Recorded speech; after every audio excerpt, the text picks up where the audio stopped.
So good evening, everybody. A very warm welcome to you, whether you're here in the Pichette Auditorium at Pembroke College or whether you're joining us online.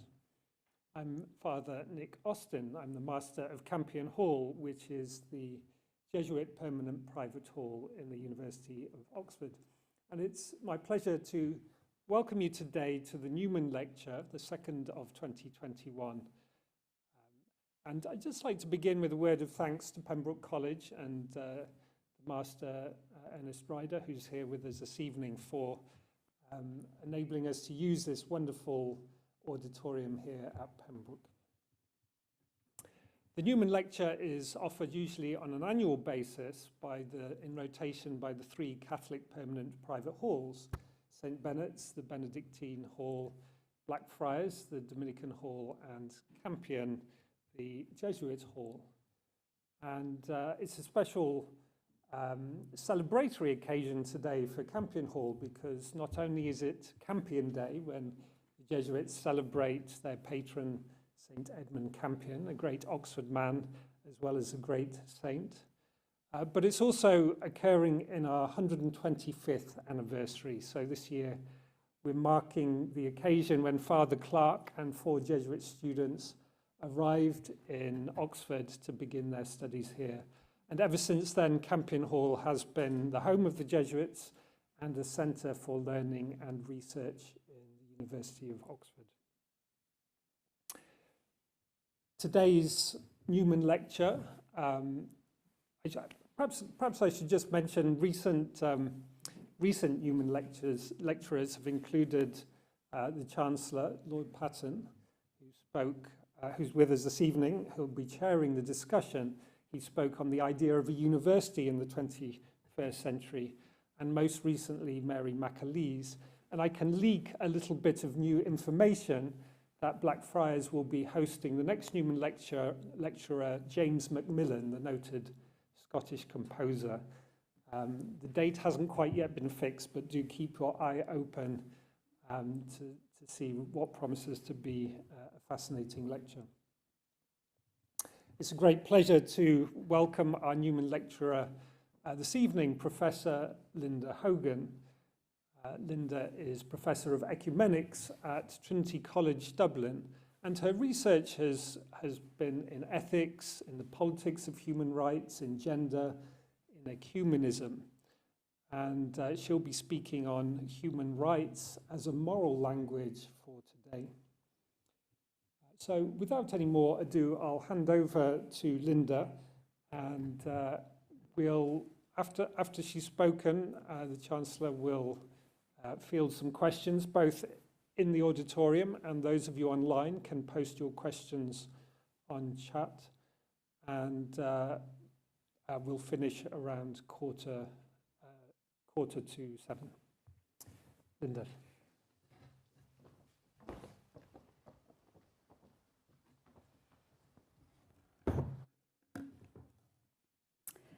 Chancellor, distinguished guests, colleagues, friends, those of you in the auditorium and those of you online, it's a great pleasure to be here this evening as a guest of Campion Hall to deliver this Newman Lecture on what is, as Father Austin said, an important anniversary in the presence of the Jesuits in Oxford.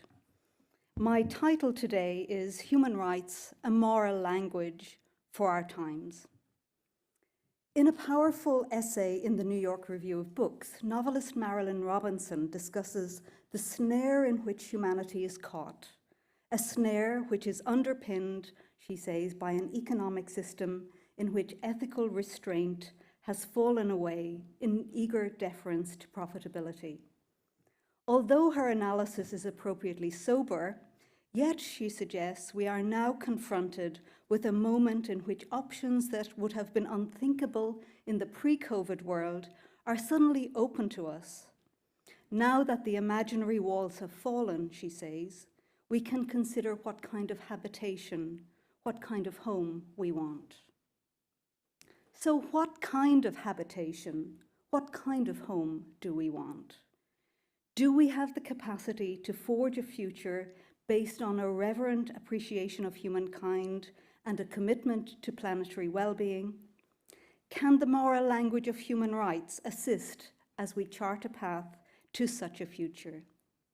These are urgent questions with which populations around the world are grappling, and to which leaders in politics, business, and religion are responding, albeit with different degrees of attentiveness to this crisis of humanity.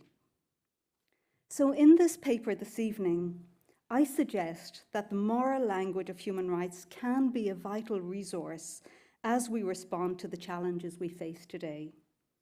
In doing so, I will attend to some of the perceived shortcomings with the liberal contemporary politics of human rights.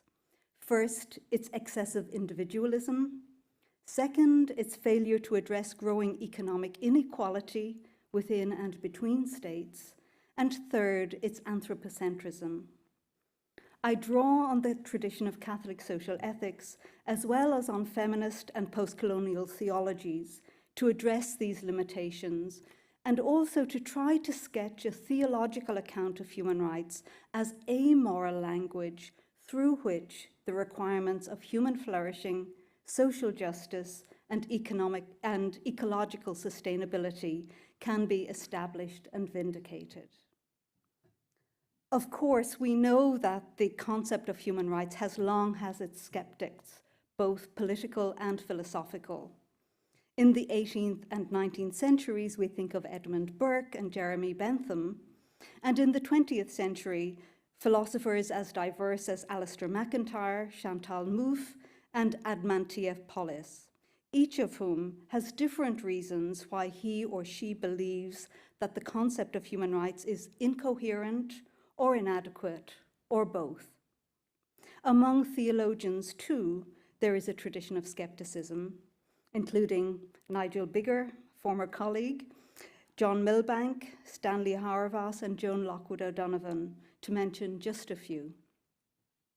Moreover, through the 18th and 19th centuries, many Christian churches, and especially the Roman Catholic Church, adopted a determinedly hostile posture towards the modern liberal human rights tradition.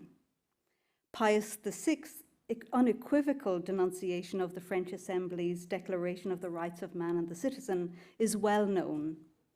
He stated that it was anathema to accept this declaration, claiming that it aims at nothing else or seeks anything other than the abolition of the Catholic religion, and with this, also of the obedience due to the kings. And it establishes as the principle of natural law that man living in society must be fully free, that is to say, that in matters of religion, he must not be disturbed by anyone and can freely think as he pleases.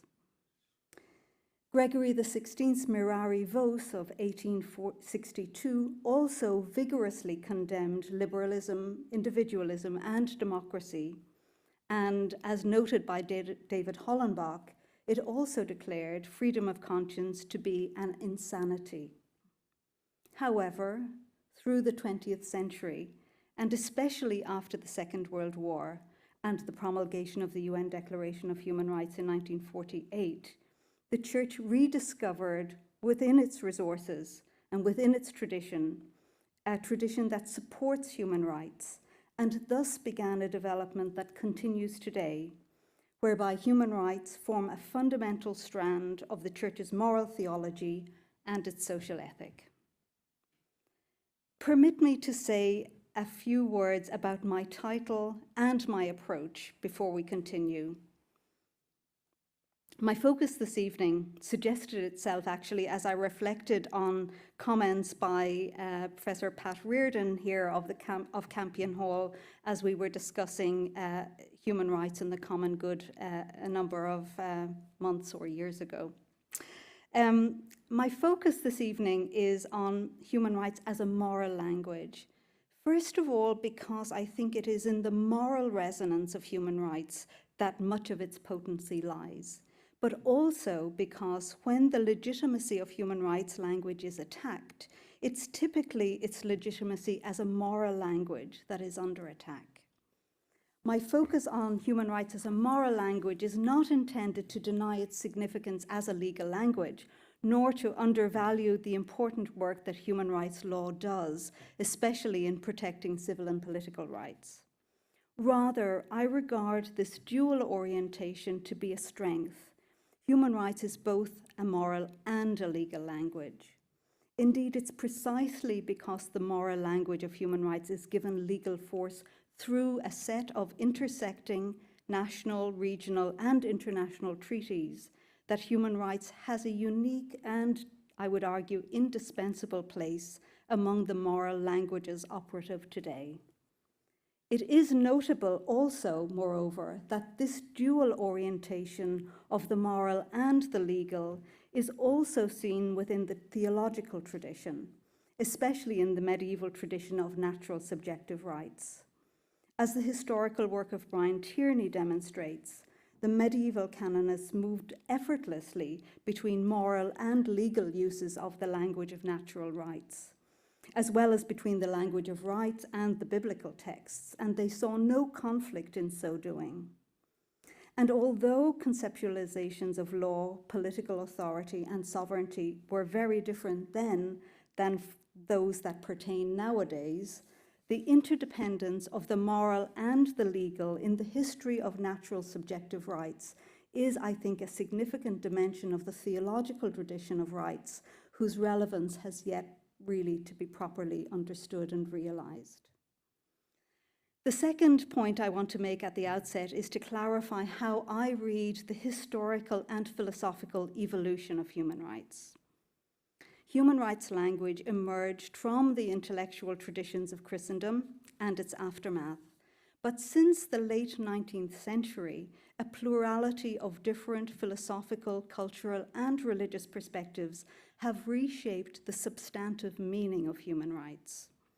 For example, human rights evolved from a language focused primarily, one might even say exclusively, on individual liberties, specified in civil and political rights, to one that incorporates social, economic, and cultural rights precisely because of the impact, especially of Latin American, but also Cuban and Chinese voices, especially in the debates during the third session of the Human Rights Commission in 1947.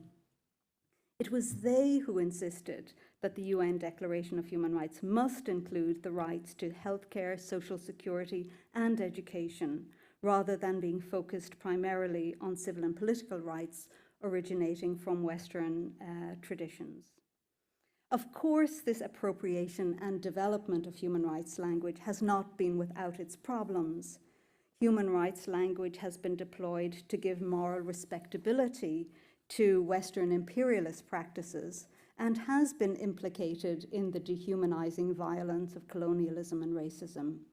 However, it has emerged from this rubble, and it has been reclaimed by populations around the world, so that it has also been a catalyst not only for the self-determination of nations or peoples, but also for the empowerment of marginalized individuals and groups worldwide.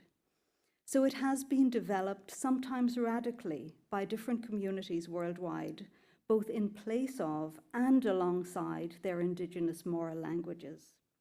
As I've argued elsewhere, one of its strengths as a moral framework is that it allows for a diversity of comprehensive doctrines to be deployed in support of the requirements of human flourishing, articulated in terms of basic needs, core freedoms, and essential relationships.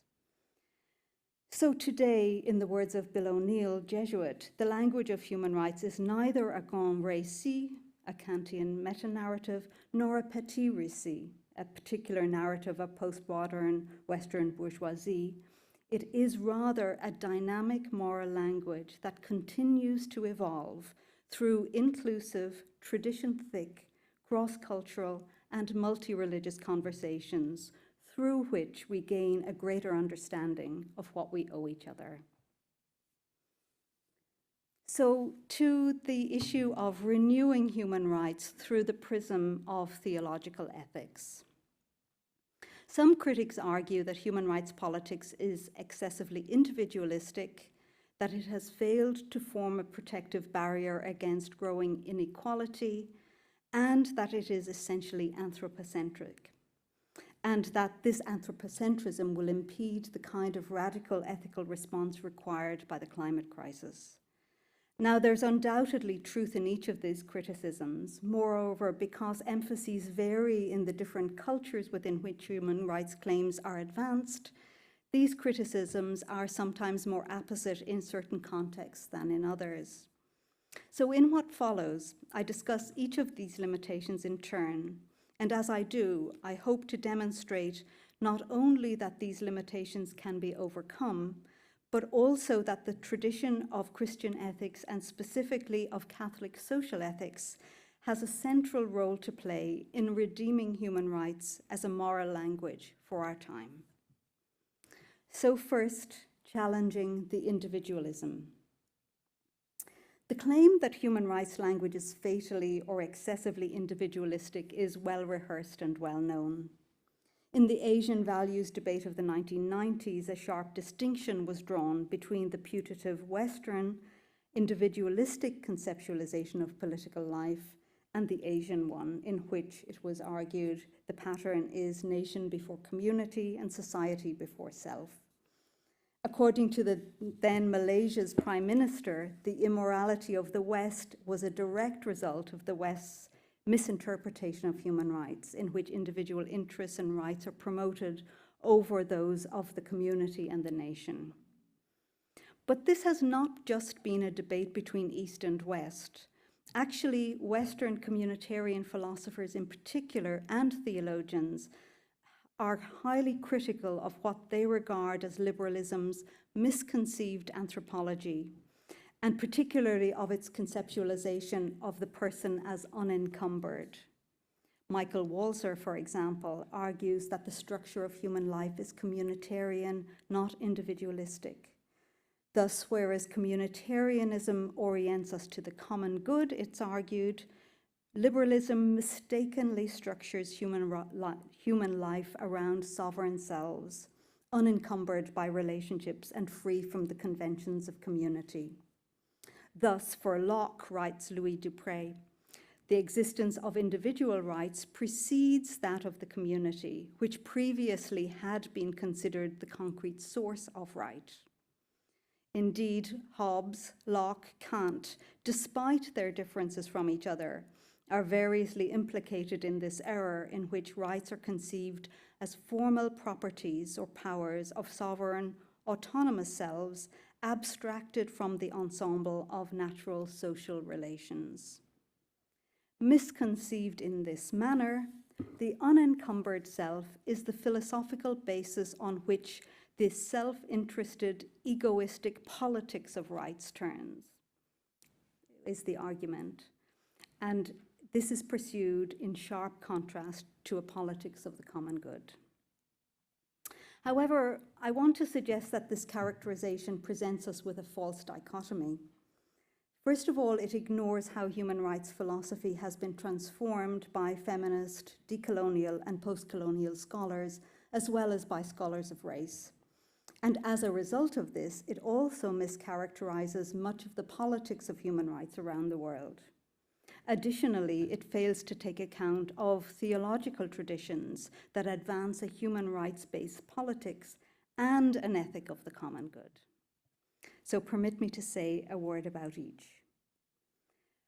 Feminist, decolonial, and post-colonial scholars, including scholars of race, have demonstrated that regnant philosophical accounts of the subject, including the subject of human rights, are inscribed with patriarchal, racial, colonial, and Western-centric tropes. Their work, first of all, problematizes the sovereign abstract self of liberalism, much as communitarianism does, by revealing that relationality and interdependence are as characteristic of the human as our autonomy and sovereignty. But their work also problematizes idealized and essentialized accounts of community and directs our attention to the material and discursive conditions through which human agency is constrained, through which concepts of community are contested, and through which subjectivity is constructed. Philosophers like Judith Butler and theologians like Catherine Keller, Puilon Koch, and Agnes Brazal, among others, demonstrate how each of these categories is formed and reformed through discursive processes of power and privilege. Their work demonstrates, I think, that neither the classic liberal nor the classic communitarian philosophy is adequate to capture the discursive nature of the categorizations that we use. Indeed, through their work, I think one can see that this classic liberal communitarian dichotomy is rendered redundant, as is the putative standoff between the rights of individuals on the one hand and the common good on the other. This reorientation of the philosophy of human rights is echoed in the politics. This is a point also made by Bill O'Neill in his Reimagining Human Rights.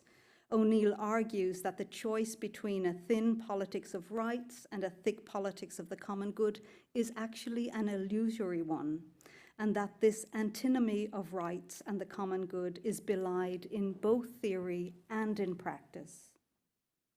O'Neill draws on the use of rights language by victims and their advocates, including at South Africa's Truth and Reconciliation Commission, at the International Criminal Tribunal for Rwanda in Arusha, and in the Kakuma refugee camp in northwestern Kenya, where today 600,000 refugees and asylum seekers live. And he draws on this experience to demonstrate that rights are not merely properties of sovereign selves, but rather, in testimony, rights become a grammar of dissent and also comprise a set of complex claims, interrelated, that configure practical discourse. And it is through this complex, interrelated claims that the common good is realized. And I think it's true that in countless contexts all around the world, these interrelated claims, which incorporate claims to the basic goods required for security, subsistence, liberty, and participation, that's Henry Hugh's characterization, and thus they articulate what Bill O'Neill describes as the moral minima of respect presumed in any reasonable conceptualization of flourishing. So in this way, the moral language of human rights is, in Henry Hugh's words, the morality of the depths. In the Christian moral tradition, and especially in the Catholic tradition of social ethics, the language of rights and the language of the common good are in many respects symbiotic and mutually reinforcing, although the precise nature of this relationship still really needs to be properly articulated. Nonetheless, as the ethics of human rights has developed within the tradition of Catholic social ethics, any antinomy between the language of rights and the common good has diminished. This language does not supplant, crowd out, or render superfluous the language of the common good, nor indeed the language of virtue or duty. In fact, I would argue that the language of rights is articulated within a theological worldview in which human beings are social creatures oriented to the common good, and where duties express the correlative obligations associated with rights. Rerum Novarum, 1891, on the condition of labor, is often correctly referenced as the first papal encyclical to use the language of rights. For every man has by nature the right to possess property as his own, writes Leo XIII. More importantly, however, Rerum Novarum is an encyclical wherein the assertion of a right, whether it's to property or to marriage, etc., is accompanied by an account of the associated duties, and more particularly, this moral language of rights is contextualized within a common good framework. Pius XII's address on the 50th anniversary of Rerum Novarum reinforced this framing by asserting that the inviolable sphere of the rights of the human person flows from that genuine concept of the common good, which the state is called upon to promote. Mater e Magistra, issued on the 70th anniversary of Rerum Novarum, develops the Church's thinking on social and economic rights further. And here too it develops in the context of the common good. That is, and I quote, the sum total of these conditions of social living, whereby we are each enabled to achieve our own integral perfection. Moreover, especially in Pacem in Terris, described by David Hollenbach as the Catholic Charter of Human Rights, playing a role in the Church analogous to the UN Declaration in the global political community. In Pacem in Terris, the enumeration of human rights, which is very extensive and is very similar to the UN Declaration, includes civil, political, economic, social, and cultural rights. This too is framed within the context of the common good. And I quote, "It is generally accepted today that the common good is best safeguarded when personal rights and duties are guaranteed," Pope John XXIII declares. The common good cannot be realized through the subordination of human rights, or particularly cannot be subordinated through cannot be achieved through the subordination of the human rights of distinct individuals. Rather, the common good is something in which we each share as individuals. In contrast to there being two rival moral frameworks, I would argue that there is essentially a symbiotic relationship within the recent Catholic tradition between human rights and the common good. Now, theologians disagree as to whether this modern, primarily Catholic rapprochement between the language of human rights and the common good amounts to what some people would regard as an inappropriate or illegitimate effort to graft what is alleged to be an alien language, that of rights, onto the Aristotelian Thomistic tradition. There are disputes about the genealogy of rights, about whether traces of the indigenous Christian theological language of natural subjective rights persisted through the liberal tradition of rights. And there are also disputes about whether what has been characterized as a deontological philosophy of rights can be meaningful within the teleological framework of the good. However, important as these discussions are, and I have my own view, as you can discern on this, and for the record, I agree with Tierney on the interpretation not only of the significance of natural subjective rights, but on their persistence through the liberal tradition. Nonetheless, important though these discussions are, I think that they miss an essential point, which is that, like all moral languages, the language of human rights is evolving, that the revival and renewal of the language of rights in the Catholic social ethics tradition develops as a living tradition, and it provides a platform for the elaboration of an account of human rights rooted in the flourishing of persons in community and oriented to the common good. So moving on from the individualism, I want to turn to the second point, which is to challenging the inequality.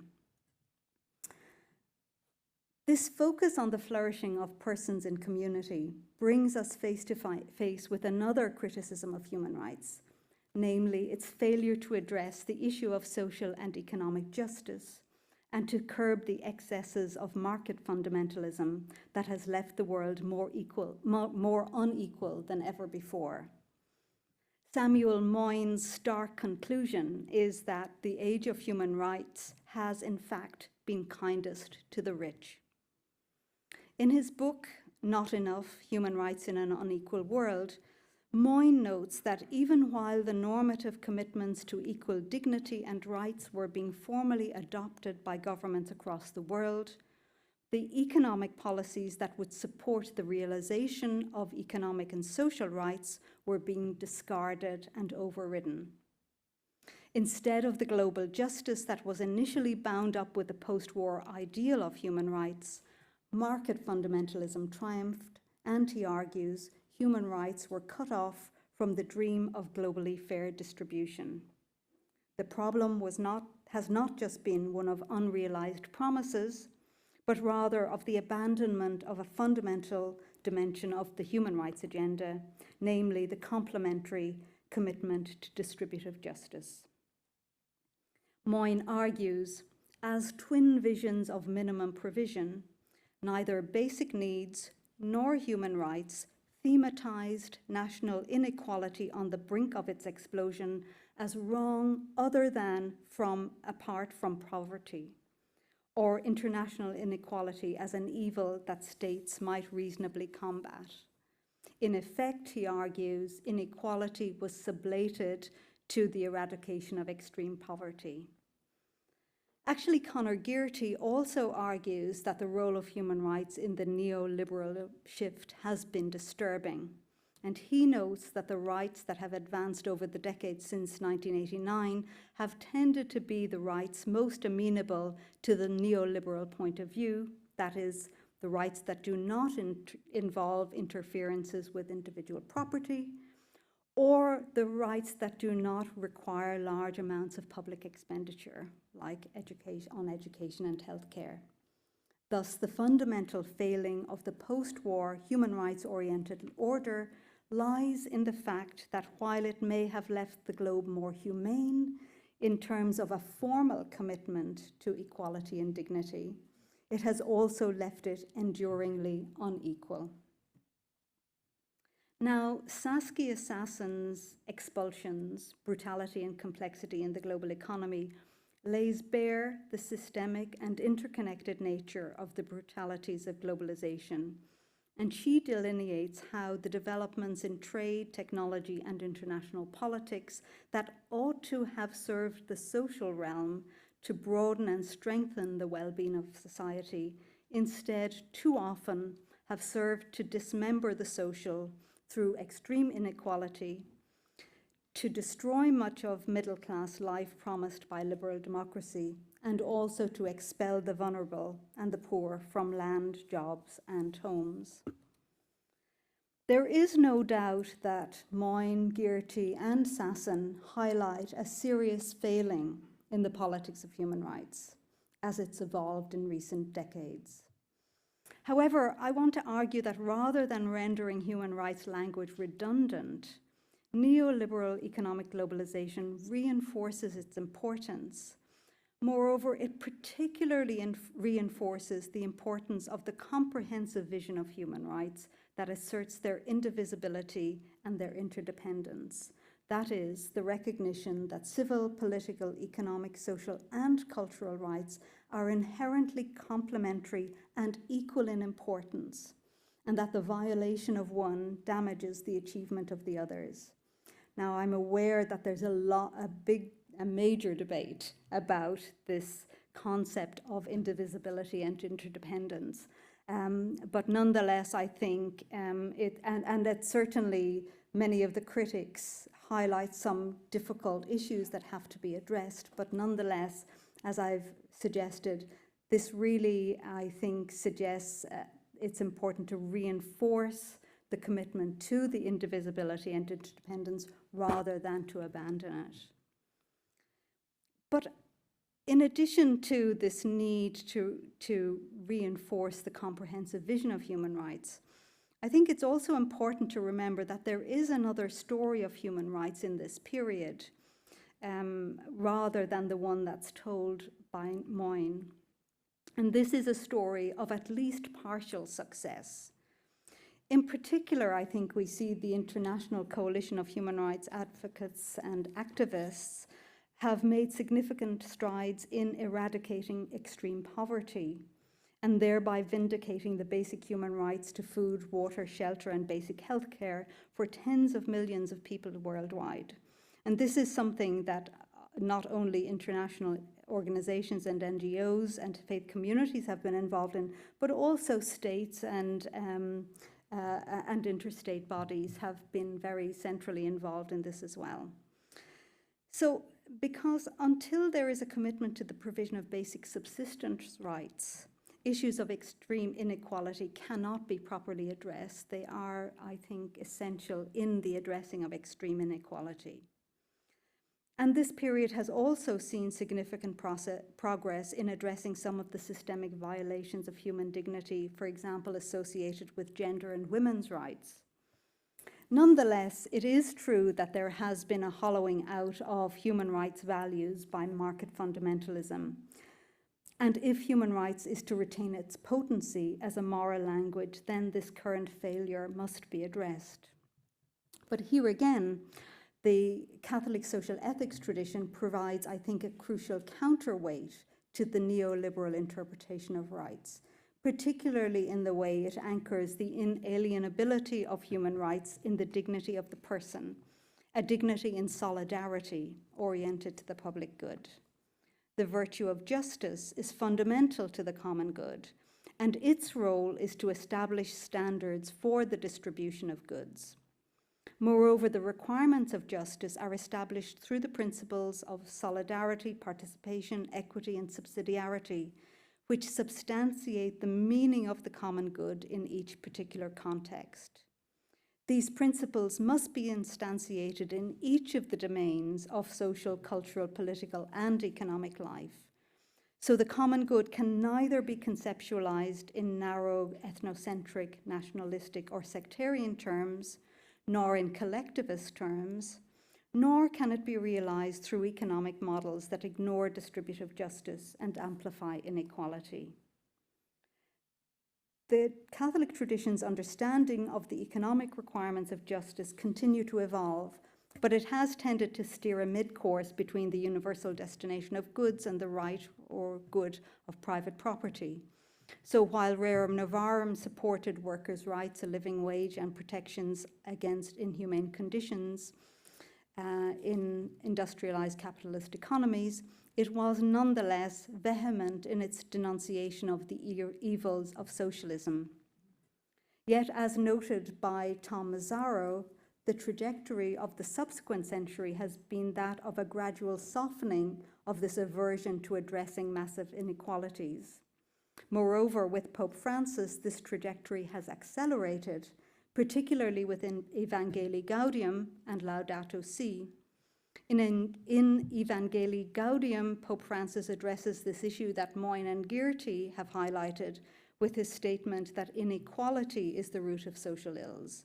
And he goes on to note that as destructive as raw poverty is, the phenomenon of vast inequality compounds the damage, creates social divisions, closes off opportunities for social mobility, and marginalizes those who lack access. Such an economy kills, says Pope Francis, as he rejects trickle-down economics and denounces the new idolatry of money and a financial system which rules rather than serves. Pope Francis is unambiguous in his denunciation of the inequalities embedded in and amplified by neoliberal economics. Moreover, his approach develops and reaffirms the insights of Catholic social ethics, which draw attention to the intersecting brutalities of neoliberal economics, who are highly critical of libertarian accounts of human rights, and who insist that the commitment to dignity and solidarity requires attention to the multiple ways in which economics reinscribes exclusion and inequality. So the language of human rights cannot, should not, be the handmaid of neoliberal economics. And if it has been hijacked, I suggest that it must not be abandoned, but rather reclaimed, so that it retains and restores its character as a language premised on the equal dignity of human beings, a language that advances human flourishing. And then finally, my third point about challenging the anthropocentrism. The focus on human flourishing draws our attention to the final criticism of human rights that I want to address this evening, and that is its anthropocentrism. Now, I know that there's no need to rehearse the urgency of the issue of climate change, nor to analyze how globalization and its antecedents have brought the environment to the brink of collapse. What is in question, however, is whether the anthropocentrism inherent in human rights renders it unequal to the ethical task required in the face of the environmental crisis, or even more problematically, whether the putative speciesism of human rights makes it part of the problem. Now, we know that many of the world's philosophical and religious worldviews are marred by a fundamental anthropocentrism that implicates them to varying degrees in this crisis that is unfolding. One thinks, for example, of Lynn White's iconic critique of Christianity's role in the instrumentalization of nature, written in 1967, many decades ago. Now, those who insist that we need to abandon anthropocentrism range from utilitarian philosophers like Peter Singer, who argues that speciesism is a form of injustice equivalent to racism or sexism. It includes the zoopolis of Donaldson and Kimlicka, who develop a concept of political justice based on fair cooperation between humans and other animals, the deep ecology of Aaron Ness that rejects all forms of hierarchy within the cosmos of living beings, and of course the indigenous worldviews of native peoples around the world that embody a deep reverence for nature and a belief in the interconnectedness of all life. Ethical prescriptions to remedy this anthropocentrism vary widely too.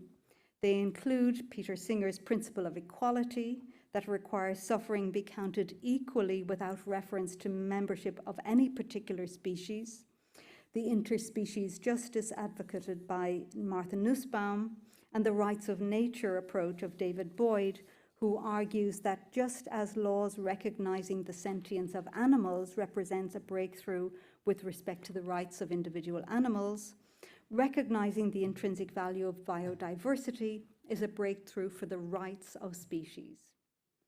Now, there isn't time, obviously, to debate the merits of each of these diverse perspectives.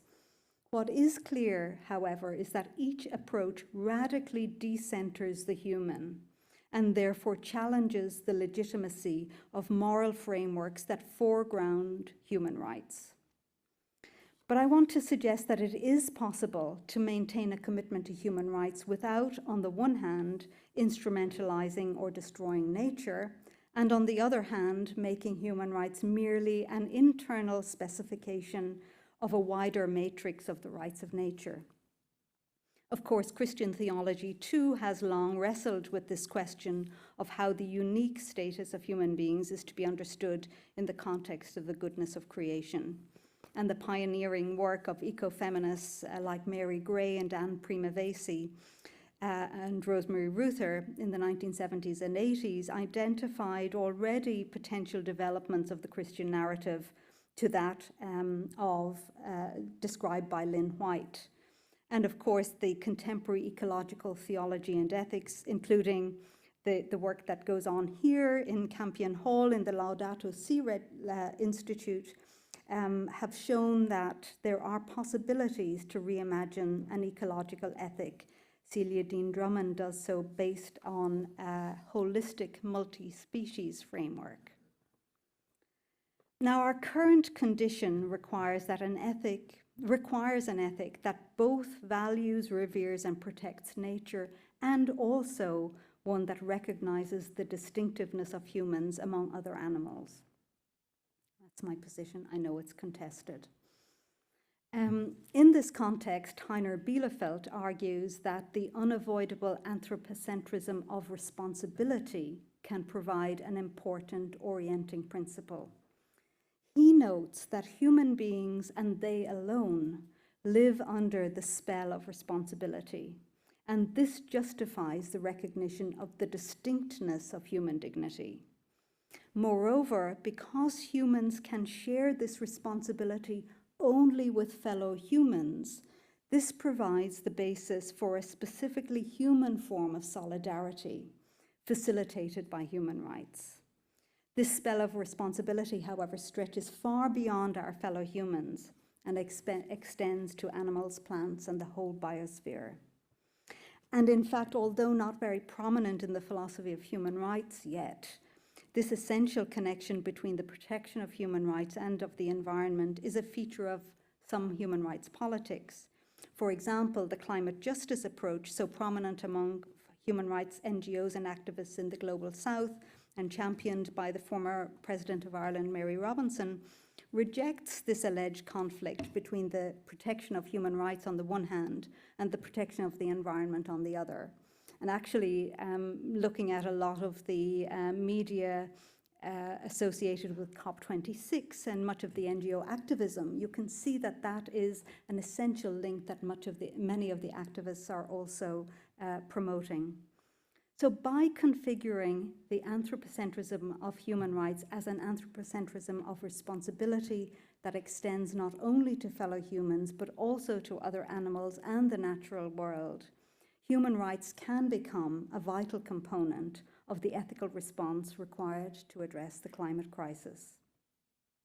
Now, there's much more that can be said about how this understanding of human responsibility has the capacity to anchor an ethic that is shaped by a reverence for life and that also recognizes the distinctiveness of human dignity and rights.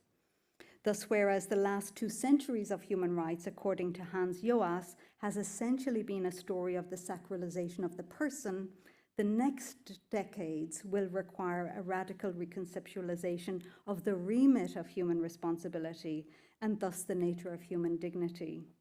This, I suggest, is an essential next step in the evolution of the moral language of human rights.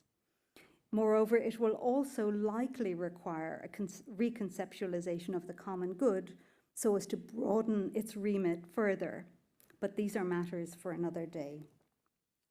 So, to conclude, I've suggested that, notwithstanding its limitations, human rights is a moral language through which the requirements of human flourishing, social justice, and ecological sustainability can be established and vindicated. I have, I hope, demonstrated that the Christian Catholic social ethics tradition has a vital role to play in redeeming human rights from its individualism, from its neglect of inequality, and from its anthropocentrism. As with any moral language, however, it is flawed and in need of constant development. And in this context, Jennifer Hurt's words are an important reminder of the frailty of such human endeavors. She writes, "Remember that Christians built an array of institutions to care for the poor and sick, transforming the face of the ancient world. But they also went on crusades and burned witches. What this tells us is the work is never done. All we can do is attend to our common vulnerabilities, engage the transformative power of disruptive empathy, build the best institutions we can, and keep watch for their failures and exclusions to emerge into view." So as we look to the next decade and to the future of human rights, I hope and trust and believe that it will realize its potential as a language that propels us to recover and sharpen a sense of justice based on a reverent appreciation of humankind and a commitment to planetary well-being. Thank you.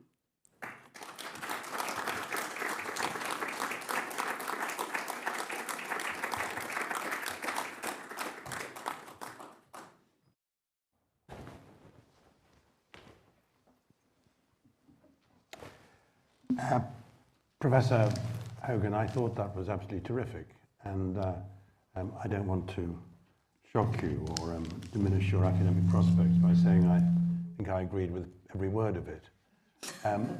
But I want to go a bit further, if I may. I became interested in this subject in particular in relation to what was called by people like Lee Kuan Yew and others, the Asian values debate, when I worked for some time in Asia.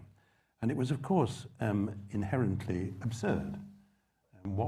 How did you compare the political or values culture of North Korea with South Korea, China with Taiwan, India and Japan with Malaysia, and so on? There wasn't much sign of Confucian values when you walked down the Bund in Shanghai. There wasn't very much sense of difference between being hit over the head with a baton in China or being hit over the head with a baton in Belfast. I always thought that the argument that there was a fundamental difference between a real concern about human rights in different parts of the world was pretty absurd, and that human rights were a universal concept. And I think that's an argument in relation to Christianity, which has been very well made recently in a book by Tom Holland, which I thought was very good. People talk about him as a popular historian, as though somehow that diminishes him. He's a historian who sells a lot of books, which makes him popular. And I also think that if you read Maritain, you know about the spiritual relationship between God and man, and I think that was very well set out in a speech a few years ago by Cardinal Turkson. So I've got no doubt at all about the importance of the universality of human rights in its relation to Christian tradition. But my rather tendentious or provocative remark is this. I'm surprised that the issue doesn't get talked about more in the Catholic Church. And I'm very sensitive to the proposition that the Catholic Church is awkward in dealing about it for reasons which both touch on its own sense of politics and its own sense of its authority. And you referred to the 19th century, for example, Mirari Walks and so on. Yeah. When the Catholic Church, when the Vatican was above all preoccupied with the relationship between throne and altar, with holding on to its own sovereignty in the Papal States, with dealing with a nascent Italian nation state, and still having authority in as it were, its own backyard. And I think that made it gave it a very bad record on everything you associate with human rights, particularly self-determination and democracy. So, and I think that played, despite one or two encyclicals, that played into the views of the Catholic Church, which frankly persisted even to the time when I was a boy. I think what really changed things for attitudes in and to the Catholic Church was John the 23rd and the Vatican Council and his initial address, and then Paul VI's Populorum Progressio. They made fundamental differences. So what is it about its notion of authority and its nervousness about any challenge to what it regards as its political authority, which concerns the Catholic Church? You look at Latin America, you think about to put it kindly, the rather ambivalent or even ambiguous way in which Archbishop Romero and those who thought like him were treated. You think about the United States today, where almost half the hierarchy seem to think that the Catholic Church should be the Trump cult at prayer, signing up because of one aspect of the culture wars to a support of the most right-wing Republicans, and talk about attitudes to equality. Yes. When you think about those who fund the Trump cult, you see them at the moment making, so far as one can tell, hardly any fuss about the deliberate and determined assault on democracy by Republican legislators in 16 states now, trying to reduce the voting rights of people who are black and brown because they're more likely to vote Democrat. And I fear, and this is a subject on which I'm in danger of being obsessive, slightly true about the attitudes to China. I'm not aware of the Pope, whom I hugely admire, or anyone around him, denouncing in terms what's happening in Xinjiang, which we now know from the papers which have just come out from China, is a policy which was authored and triggered by the leadership of the Communist Party. Yeah. I'm not aware of them saying very much in support of democracy and freedom in Hong Kong, where an extraordinarily large number of those who led the campaign for democracy and defending the rule of law and defending human rights were Catholics. Martin Lee, a daily communicant, Jimmy Lai, Cardinal Zen, who is one of my heroes in life, wonderful, feisty, outspoken denunciations of what the Chinese Communist Party has done, which is bad and wrong. No point in pussyfooting about it. So when I'm told that the Vatican can't say these things because it would be regarded as grandstanding, I think, but that's exactly the sort of thing that the Catholic Church should grandstand about. Stalin said quite properly that the Vatican doesn't have any tanks. What it does have is moral authority. And if it doesn't actually use that moral authority in speaking out on human rights, recognizing that democracies are far from perfect, that Europe is far from perfect. We gave the world the Holocaust. We can't claim that we have a superior and more civilized attitude to human rights. But I really do think that you have sometimes to face up both to the fact that while liberal democracies are not perfect, in liberal democracies you're more likely to get a protection of human rights than in autocracies. Very difficult to think of many autocracies where police services are held to account when they behave very badly. I've just been reading a terrific novel about Egypt by Al-Aswani called The Republic of False Truths, which makes that point very strongly.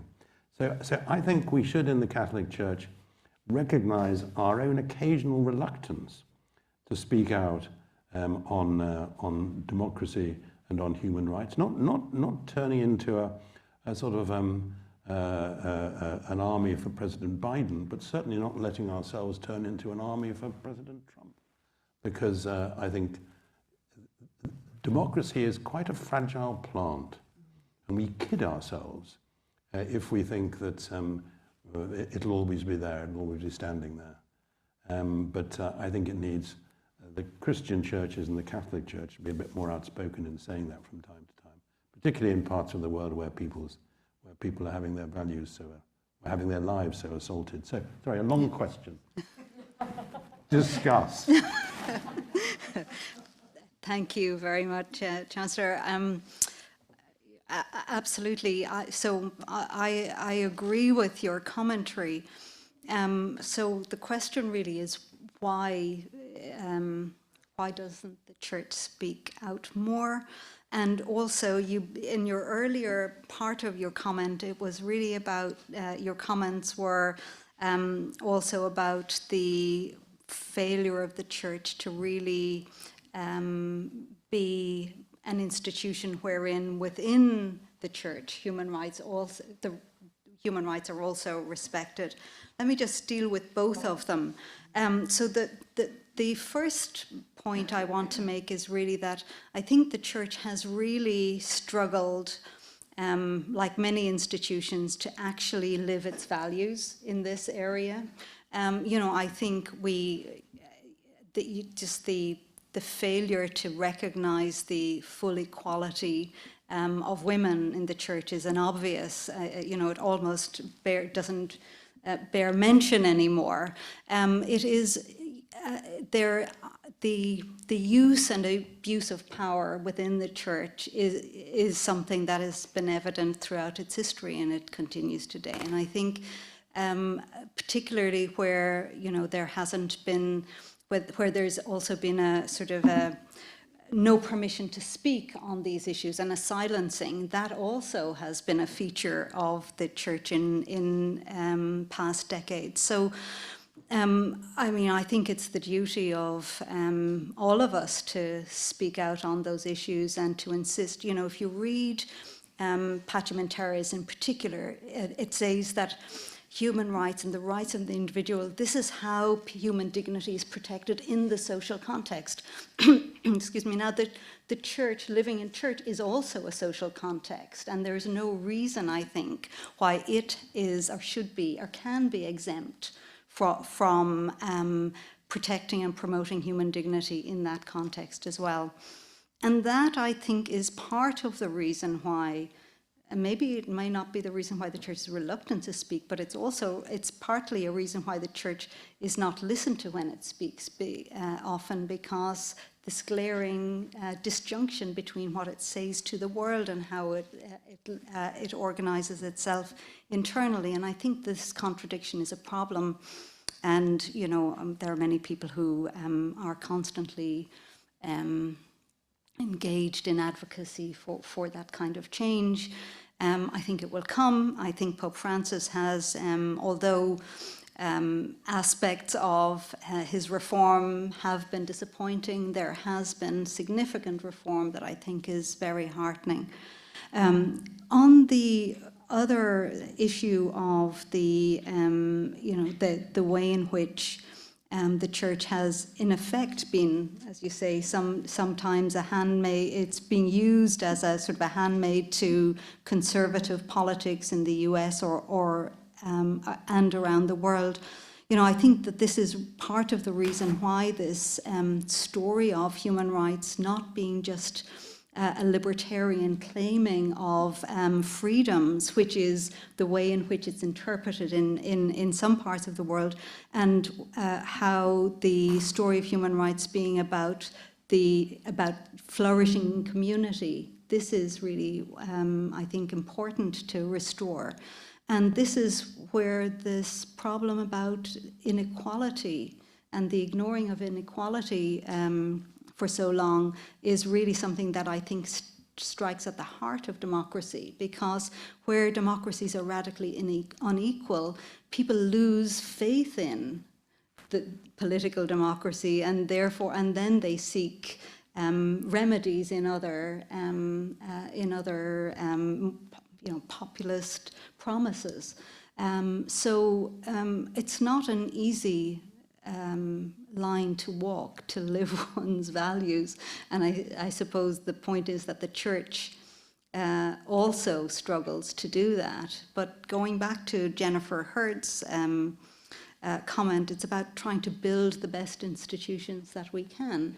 But it is a flawed process, and always will be.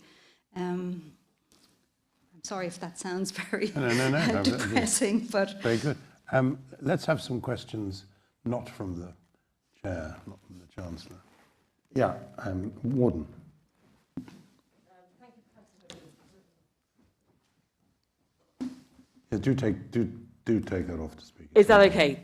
If everybody's all right with that. Thank you very much, Professor Hogan. That was fascinating. I'm not a philosopher or a theologian, so forgive the question. I'm a neuroscientist, so I was particularly struck at the relationship between the individual decision-making and the social animal aspect of it and the common good, which I think chimes very much with how we increasingly recognise people do make decisions. There is that individual immediate benefit, but it is integrated with, again, the social reaction to that decision and how that impacts you. So my question, sort of with that framework of thinking, and all the examples you gave were very much about that bidirectionality, but working here and now, so that the immediacy of it is in my lifetime or the species' lifetime. Let's take it across species. And of course, the challenge of climate change is it's not for the immediate. We have to make decisions about human rights that are going to be in the future that will not impact us immediately. And I struggle to know how, in the knowledge base that we have currently, we make decisions. How are we going to resolve this one? Because that's really where we're falling over. We're not comfortable, and we don't have good examples to draw on from history where we make hard decisions that impact us now, individually or societally, but will be for the future human rights benefit of something very temporally distant. So what's your thoughts on that? What are the solutions? thank you. That's a very important question, absolutely. You probably know more than I how in decision making, you know, we constantly discount the future, and it's very difficult for us in, you know, in the present to give due consideration, even when we intend to give due consideration to the totality of the impacts in the future. And, you know, there's a lot of work going on in sort of behavioral ethics, etc., to try and think through the impacts of our instinct to discount the future in our decision making. I'm not sure, I mean, I don't know how, as you know, a neuroscientist or a behavioral psychologist, one can answer that question. But I do think that we do have some mechanisms at our disposal, even in the context of the human rights apparatus. You know, when you look at, for example, in Colombia, the Supreme Court in Colombia instituted an obligation on the government to take account of the rights of future generations in their treatment of the Amazon rainforest. And that came from the activism of young people who insisted on this and took the case. So I suppose the point is we're going to be forced to do this, and young people in particular are the ones who are you know, there's a sort of a self-interested sort of dynamic there, I guess, which probably reinforces your point about the difficulty of doing it in an imaginative leap, or building an ethic that can kind of extend that empathy to future generations rather than just sort of vertically. But you know, I think mechanisms like that are mechanisms that we're going to have to deploy into the future. But also, I think, you know, when I read a lot of behavior ethics at the moment, and the way in which that really does try and integrate our knowledge of psychology and neuroscience into our moral decision making, and then our ethical theories, I do think that it is a productive seam. But I think this is also, I suppose, where those conversations, you know, across the disciplines are so important.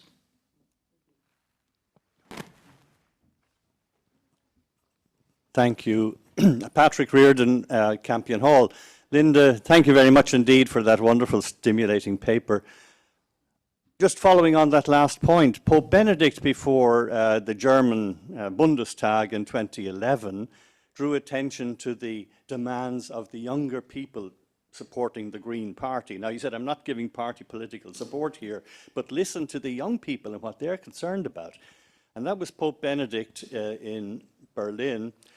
I think it's good to look to, from that whole recitation you gave us of the history of church teaching on human rights, to look at Benedict's performance in the United Nations in New York 2008, and then in London 2010, in Westminster, very strongly insisting on human dignity as the basis for human rights.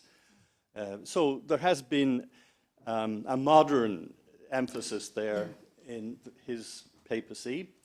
And interestingly enough, in terms of your comparison of, you know, that individualism versus communitarianism debate, in his Lumen Fidei, he just draws attention to the way in which that debate is sterile. You know, that's over. Yeah. I just have one question. Totally convinced by the need for a moral language of rights, but among its limitations have to be the fact that it is so tied to the legal language. Yeah. And in the legal language of rights, the problem is that the one with the duty is the state. The rights are held over against the state. And the state is the great violator of rights. So we have this paradox in human rights language, that the state is to uphold them, but it is the greatest threat to them. From the Catholic point of view, if I may borrow from Edward Hadass's book, Counsels of Imperfection, the real danger in us emphasizing the role of the state is that we undermine our own principle of subsidiarity. Both from the right and the left, we strengthen the role of the state and end up undermining Catholic subsidiarity. Thank you, Pat, and thank you very much for those reminders and reinforcing those earlier points that I was making, particularly drawing attention to Pope Benedict's two very important speeches. You're absolutely right about that. Yes, I would agree, and that the moral language of human rights doesn't have to be tied tightly to the legal language. And I certainly didn't mean to imply that. I think but there is a connection. It's not a straight line.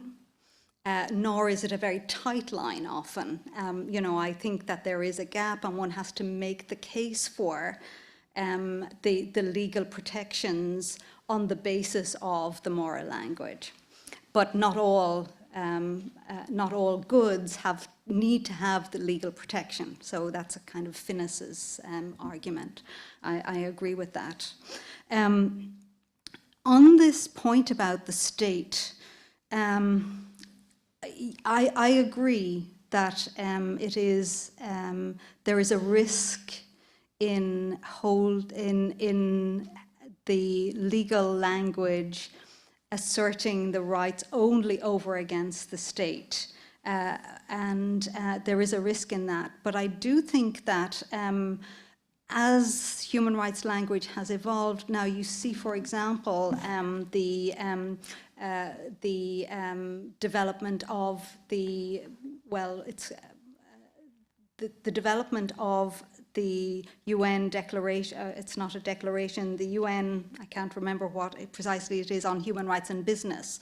So there are, I think, important developments that focus, for example, on the responsibilities and the duties of business, particularly, international business organizations who are highly nomadic and who have a huge and often disproportionate impact on in different countries. So there is, I think, an emerging tradition whereby human rights are not asserted only over against the state, and it's not just the state who must vindicate the rights of individuals, it's also businesses and other organizations.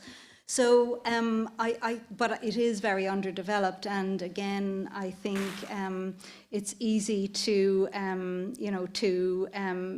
for then the state to be let off the hook in many contexts. So I think one has to insist on the state as the primary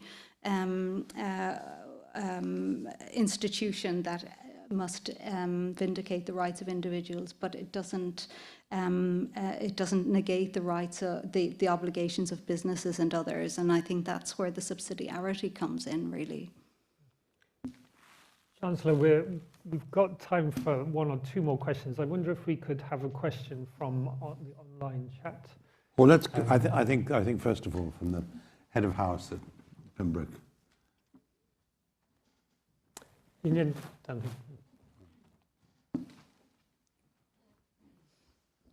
The mark of our recognition of his hospitality. That's very kind, Chancellor. Professor, thank you so much for that. I'll take this quickly so that we don't lose the chance to go online. At the very end of your lecture, you hint that we need to think about how we make hard decisions. You give a very good example. Colombia, you could go to Bangladesh, India, a number of states, whether codified or common law, that are doing things in a rather different way, either through democratic institutions or justice sectors. We don't tend to do that here. We haven't followed Canada and so on. If I follow your line of argument through, we've got rights comprised within the common good that are plural. We have got a diversity of doctrines, dynamic languages, and yet we have got to find a better way of resolving conflicts between incommensurable values and inequalities. And if we don't actually empower our Supreme Courts and legislatures, perhaps not legislatures, but more Supreme Court to do that, then you're not going to get the hard-headed, hard decisions made. Yeah. Have you any bright ideas for what we should do in the domestic context to actually bring that to the forefront? Well, That I agree with your analysis. I mean, I suppose I am reluctant to comment on your domestic context because it's not mine, but I would agree that the independence of the judiciary and the and also the respect for the judiciary and the Supreme Court is absolutely vital to the functioning of a democracy, and any undermining of that through politicization or through various multiple means is, I think, will ultimately undermine democracy itself. So, I mean, I think, we all have our role to play in sort of upholding the civic values in our discourse and in our politics. And I think, that is absolutely essential, I think, for the, for the respect in which the Supreme Court and others are held, and then the respect that the judgments are made, are given. And of course, we may disagree with the decisions, but that doesn't, that doesn't undermine their validity.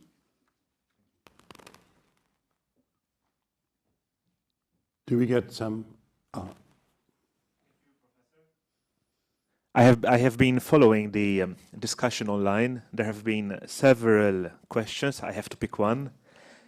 Sean notes that the pandemic has revealed our fragility and interdependency, and therefore, in this light, asks what are the implications for rights and duties of the pandemic and this fragility and interdependency that have been revealed.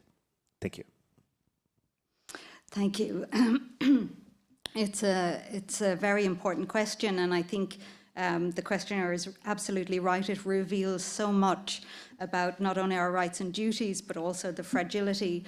I suppose at the moment, really it is a context in which individual rights and the common good are really highly contested. Whether we're talking about, current restrictions and, obligations that, vaccine, to have one's vaccine, which protects the common good, which protects the population and therefore supports the common good versus individual rights. I think we see it also in the debate about vaccinating the world. And I suppose here's where, in all of our race to have the booster shot, we see that, vast swathes of the world are still unvaccinated. So I think it's actually a very important context in which we can actually ask questions about what does the common good look like in this context. I think that's where a lot of the debate needs to be had.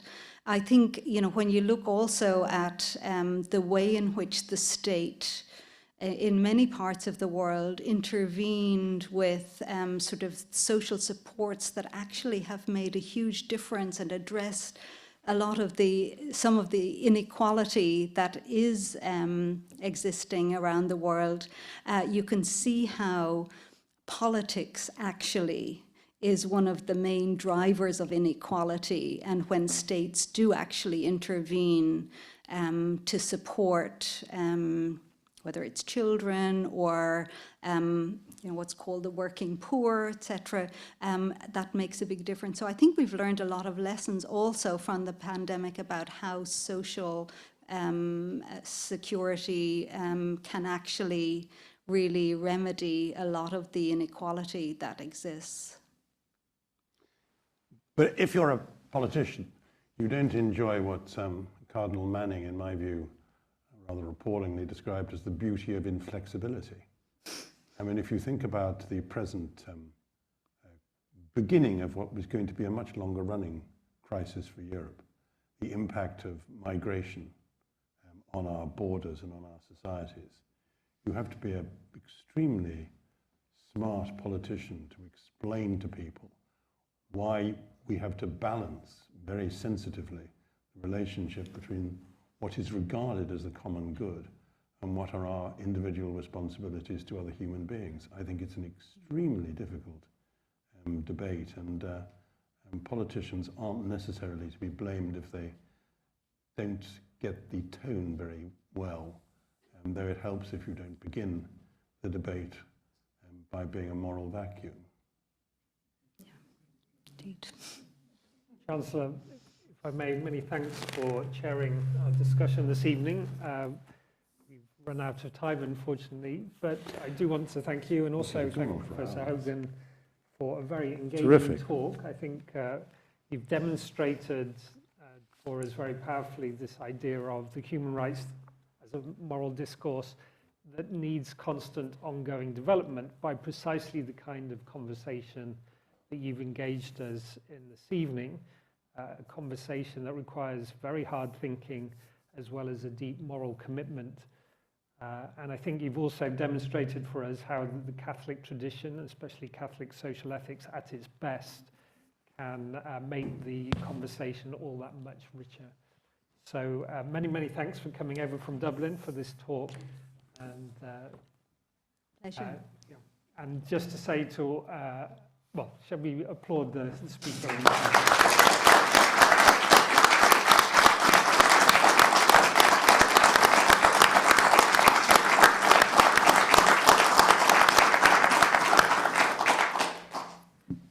And just to thank everyone here present and everyone online who've joined us. Have a very good evening.